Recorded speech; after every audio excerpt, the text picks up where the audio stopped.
Hello साथीहरू नमस्ते। म चाहिँ ज्ञानपुन बागलुङबाट र मेरो फर्स्ट मिनी भ्लगमा हजुरहरूलाई स्वागत छ। तपाईहरु सन्चै हुनुहुन्छ भन्ने आशा राखेको छु र म पनि सन्चै छु।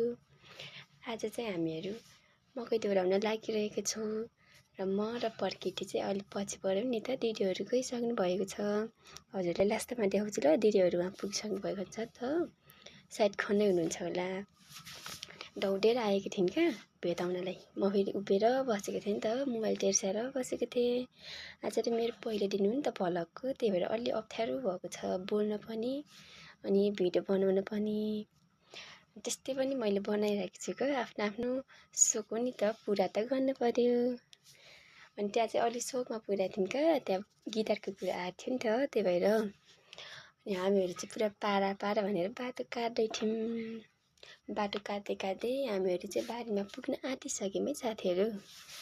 अनि हामी चाहिँ पर्किटीले हाँसी समातेर मैले चाहिँ पानी र मेरो सामानहरू समातेर हिँड्यौँ।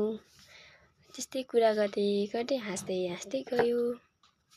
यस्तै हो नि त आफ्नो आफ्नो रहरहरू। अब पुरा त गर्नु पर्यो। त्यसैले हामी चाहिँ पुरा हात हल्लाउँदै कुरा गर्दै हिँडिरहेको थियौँ। अनि म चाहिँ त्यस्तै कुरामा हाँसिरहेको थिएँ क्या। म फेरि जे कुरामा नि हाँस्दिनँ नि। त्यस्तै पनि बनाएर तेर्सो पारेर हिँडिरहेको थियौँ। बाटोमा मान्छे देखेर फेरि बन्द गऱ्यौँ एकछिन, अनि फेरि खोल्यौँ। अनि यो चाहिँ हामीले बिहान डुराएको मकै हो है साथीहरू। बिचमा रहेको चाहिँ धानको बिउ राख्ने।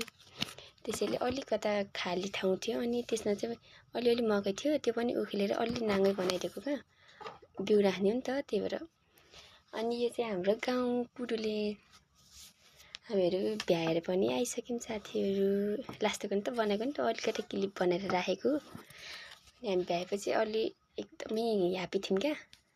अनि मेरो भ्लग बनाउन पनि अलिक एक्साइटेड भइरहेको थियौँ नि त कि। अनि भान्जी चाहिँ हाँसी आएको छन् क्या। अनि साथै दिदीले घाँस काट्दै हुनुहुन्छ, अलिकति काटेर राखिदिउँ भनेर छोडिदिनु भएको छ। यो चाहिँ हामीले खनिसक्यौँ। अब जाने साथीहरू। भिडियो हेरिदिनु भएकोमा सबैजनालाई धन्यवाद अनि थ्याङ्क यू पनि।